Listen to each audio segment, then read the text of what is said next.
Hi everyone, thank you so much for tuning in. Welcome to my Flosstube channel, XO Needle in the Hay XO, where I talk all about my personal cross-stitch endeavors. This is episode number 13, lucky 13. It has been about 3 weeks since you've last seen me. I hope you saw that episode that I filmed with Liz of Hello from Liz Matthews. That was so much fun to do, and I wish you could be here today too. Alas, she's busy, I'm busy, and our schedules just didn't line up, so it's just me today. And I guess I'll start out by saying thank you so much to everyone who bought a raffle ticket for garden stomping to benefit the Trevor Project. Everyone who bought a raffle ticket, everyone who talked about the Trevor Project or the raffle, thank you so much. Together with my match and the Atwood family match, we raised $2,098 total for the Trevor Project. I pulled the winner Thursday evening, a little earlier than expected because there was a thunderstorm rolling in and I was afraid that we would lose power at 7 when I was supposed to pull the winner. So I drew the winner, I spun the wheel and drew the winner at 6 o'clock, and that is posted on my Instagram highlight reels. I have been in touch with the winner and I am going to pack garden stomping up today and ship it out in the mail tomorrow. Thank you so much. I'm going to show it one last time before she goes in the mail to the winner. Here she is. Garden Stomping by Owl Forest Embroidery, done on 36 count Heritage by Picture This Plus using all of the Owl Forest flosses. She's very excited to go to her new home. Thank you so much everyone for supporting the Trevor Project and the raffle. Thank you. Let's put that back. Other than that, I think I'll get right into it. I actually have 2 FFOs to show you today. Not just FOs, FFOs. Fully finished objects, which is a very rare thing for me. So I'm very excited about this. This first thing I will show you, not only is it an FFO, but it is a start and a finish. It is one of the Deck the Halls ornaments by Hands On Design. This pattern booklet comes with 3 ornament patterns. One of them is this doll horse. I purchased it at the Jingle Ball. I am not sure if this is available yet outside of the Jingle Ball. Not only did I purchase the pattern at the Jingle Ball, but I also purchased the finishing kit. The finishing kit comes with 2 cardboard ovals per ornament and really, really great instructions to finish this. I'm happy to say that I actually laced the back of my stitching successfully for the first time ever because of the great instructions. This is a doll horse, again, Hands On Design, Deck the Halls pattern. I did this on 32 count linen. It's shimmery opalescent. I don't know if you can see that on camera. I learned some specialty stitches to do this. I'm so happy about that. And on the back, I actually use a finishing patch from Liz of Hello from Liz Matthews to write down Stockholm to commemorate my trip there as well as the year. And this will hang on my Christmas tree this year. So for the finishing patches, these actually come in beautiful rectangles, but the rectangle would not fit nicely on my ornament. So I did cut it out and I used fusible webbing to attach it to my backing instead of sewing it on because my hand sewing skills aren't that great. Again, how cute is this? My very first fully finished ornament. And of course I use the pom-poms from Lady Dot. That was my first FFO to show you. My second one, I'm super excited about. You may have seen it on Instagram already. I finally finished All Are Equal in Death by Modern Folk Embroidery. You know that I was having a lot of trouble with this. I put my head down and got through it because I wanted to be done with it. I didn't want to work on it anymore or have to complain about it on my Flosstube anymore. So I finished it, and not only did I finish it, I FFO'd it as a patch on one of my flannels. And here it is. All are equal in depth. Finally done. Before I zigzagged stitched it onto the flannel, I backed it with medium weight interfacing, and then pinned it on and just used my sewing machine to zigzag stitch around it. How cute is that? I'm so pleased with this finish. There's the front. This is actually my husband's flannel that I commandeered. Can I just hold my two finishes up together? Guys, two FFOs.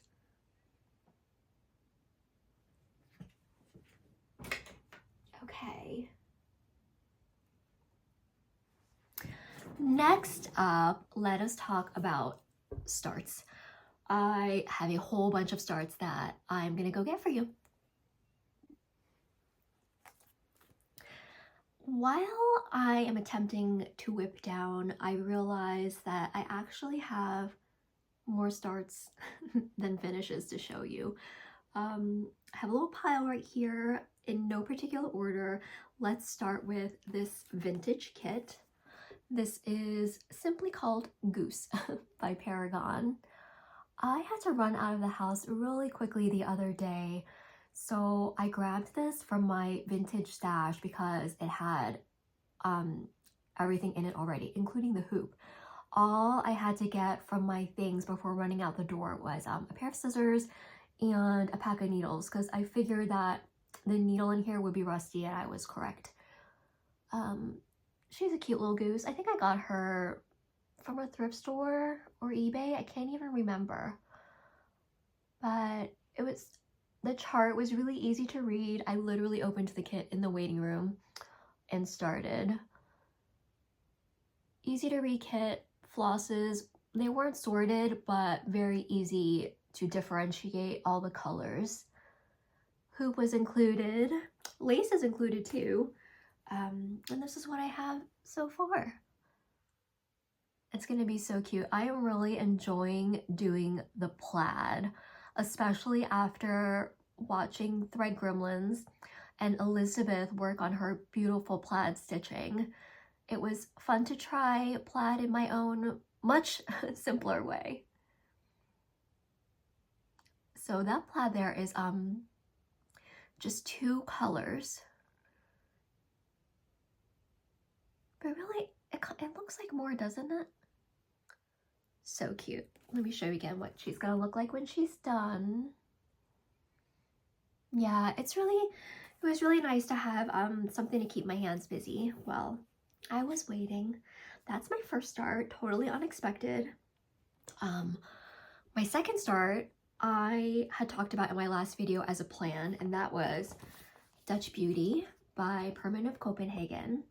I wanted to stitch this to remember my trip to Copenhagen by, and I am in love. This is what I have so far. I had every intention of dyeing this antique white linen, but I just simply could not wait to start this stitch. So I'm just using antique white linen as is, and I think it looks good. This is the very top left-hand corner.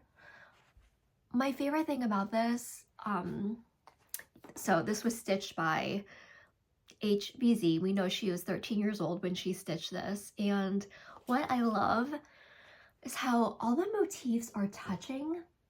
I don't know if you can see that, but you know, like the windmill touches the border, the bird touches the windmill. There's not a lot of spacing, and actually the windmill is asymmetrical also. You know, I feel like it has a little attitude in it, right? I think nowadays we would probably see, you know, even spacing and symmetrical windmills in a sampler. but I love how she left everything as is, and she squeezed as much as she could into this gigantic, ginormous space by having most of the motifs very, very, very close or touching. This is done on 1/2 on 46 count antique white by Zweigart.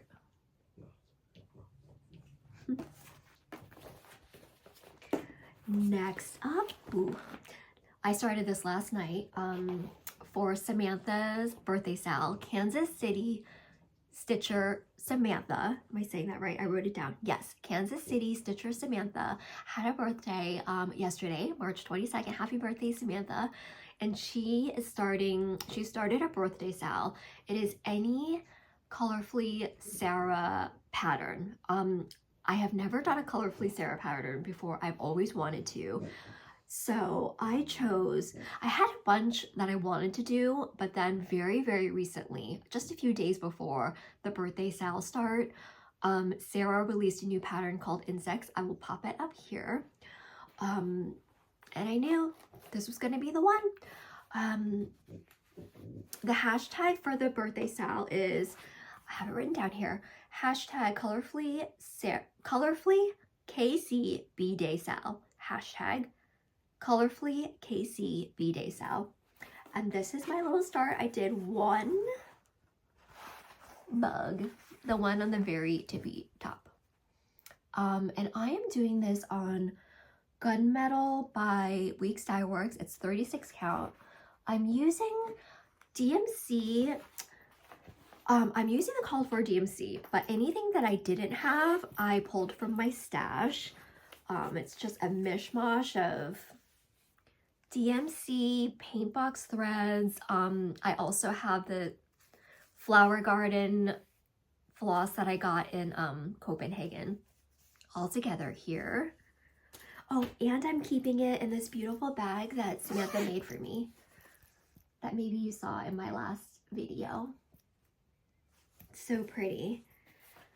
So instead of white Ada, I chose this dark fabric because I thought the bugs would look really good on that.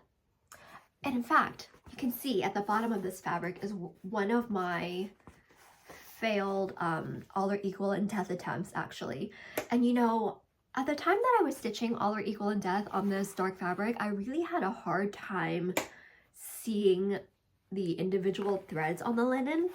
But for some reason, I don't know if it's because I have that Bright Tech lamp now, or I'm better adjusted to working with dark fabric, I can see the threads very well now. So I'm having no issues stitching this at all.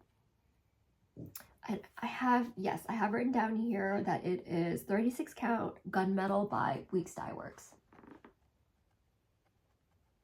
How cute is that? A teeny tiny start, but I had to get some stitches in yesterday for Samantha's birthday. Put everything back.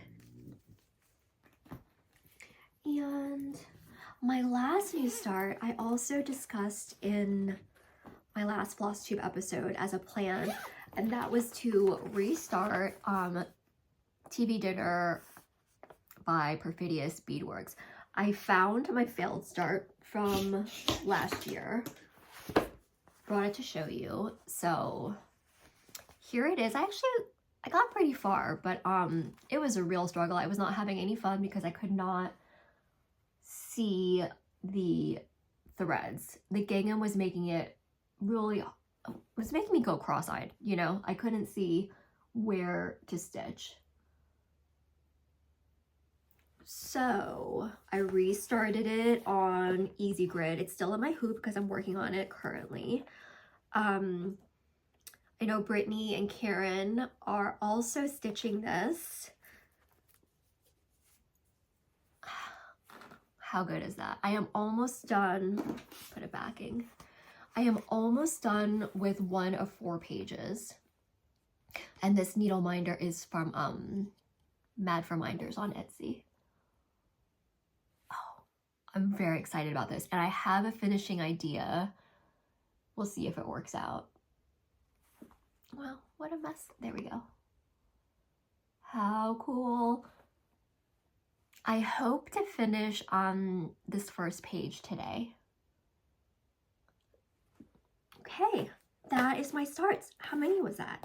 1, 2, 3, 4, 5 starts, and I had that SAF, start and finish. So that's 6 starts since I last saw you. Whew. Okay, on to my whips. Let me go grab those. The whip on top of this pile might be the star of the whole show, and I should probably save her for last, but she's on top, so I'm just going to show her to you now. It is Consider the Lilies.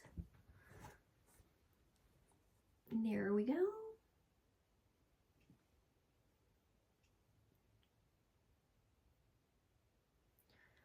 Since I last saw you, let me fold this a little, I completed, minus the border, everything but the border in the upper right quadrant.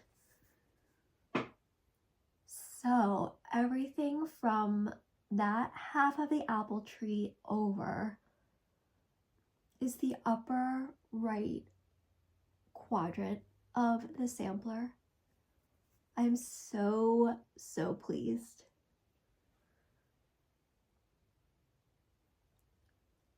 I really don't know what I could possibly say that I haven't said already about this sampler, but I just had to show you.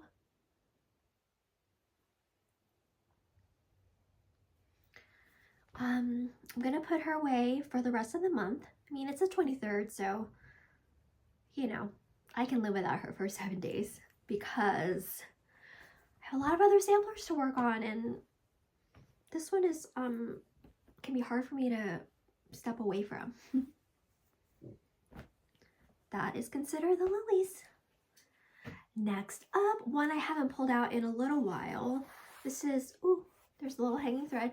This is Cherry Magpie by JedxStitch, which I started for my birthday last year. It's Needle in the Hay, bday sal is the hashtag if you're interested in joining. It's any JedxStitch pattern. I have 2 going on right now, and I really hope to finish both by my birthday in October this year. I finally made it over to the stem of the cherries.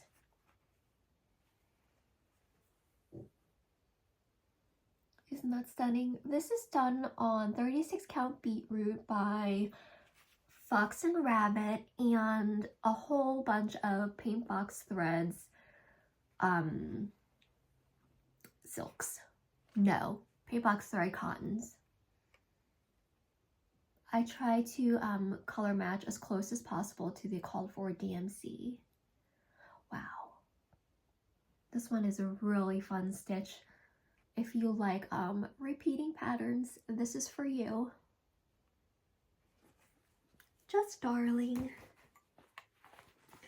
Next up is my 2 pieces for the KB Swan Quaker sal that I'm hosting. This right here is the stocking. This is where we are in the stocking. The last assignment, which I released last Thursday, was to do that flower pot, which we have already completed on the stocking, but this is the first time stitching the flower pot for the stocking stitchers. I love how you can now really start seeing the stocking take shape. Isn't that pretty? And on the sampler version, we did another side of this diamond that the swan will be in. So we did this border here and the motifs, the white motifs on top. And we also started this frame, or we finished the frame of the Quaker up here and the heart. That's where we are for that. This really is going to be a skinny sampler. I'm still too nervous to cut my fabric though. We're gonna wait a little longer for that. So that's where we are on the hashtag KBSwan Quaker Sal. The next assignment will be released this Thursday, the 27th of March.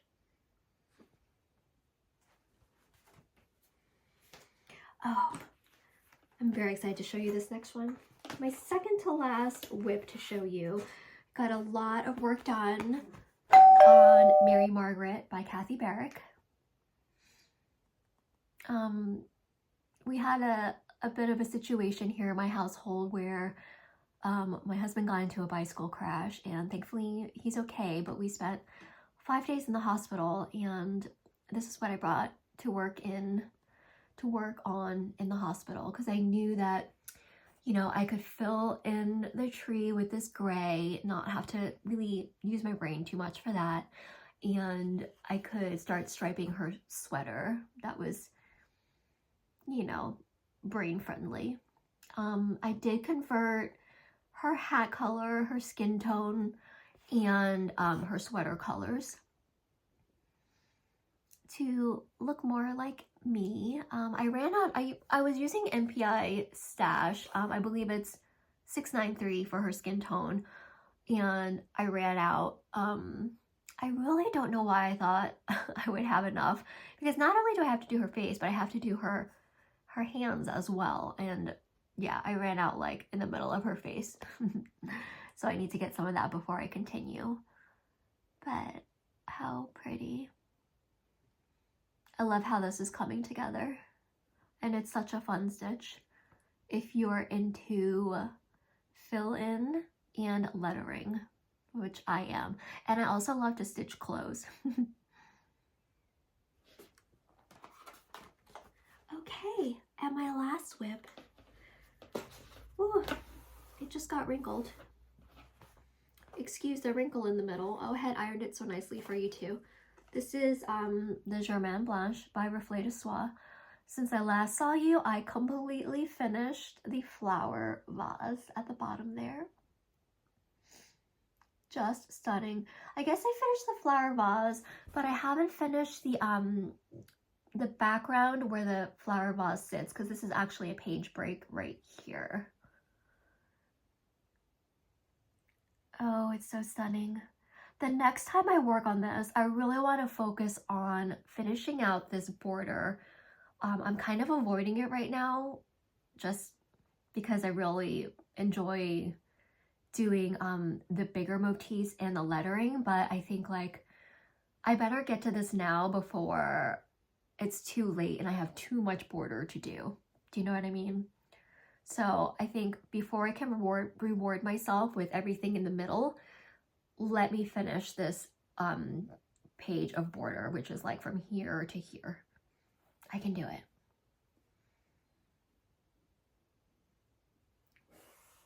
She's turning out just beautifully. All right, that is the last whip. Next up, I have a teeny tiny bit of vintage haul to show you. I just have a couple pieces of vintage haul to share with you today. The first one is First Snow by Kathy Barrick. Let me take this out of the sleeve. There we go. I found this on eBay. I'm always on the hunt for pre-owned Kathy Barrick patterns. I had never seen this one before, but I thought it would make a really cute ornament. Also, I will not share the chart with you, obviously, but it's huge and easy to read, which I really, really appreciate. That is First Snow by Kathy Barrick. And the second piece of vintage haul, I mean, I really just can't believe I found this.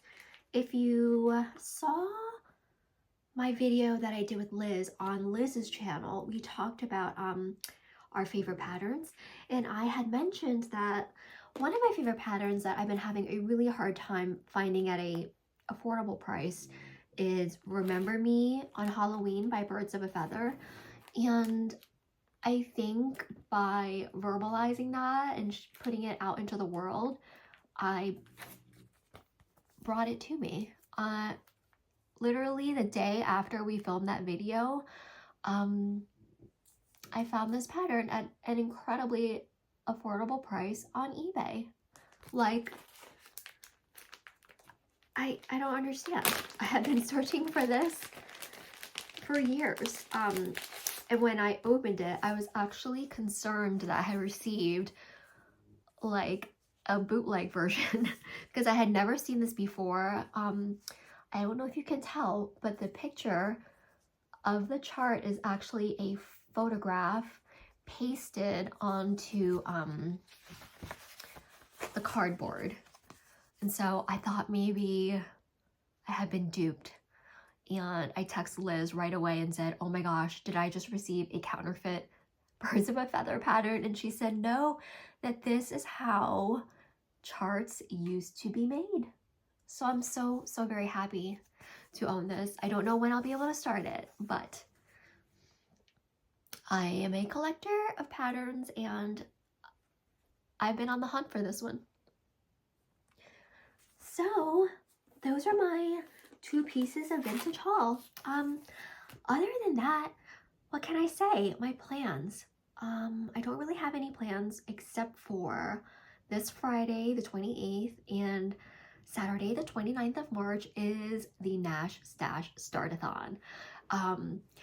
Sadly, my Nash Stash package has been stuck at a USPS facility in Philadelphia for 4 days. It has not moved in 4 days. I'm in Baltimore, not in Philadelphia.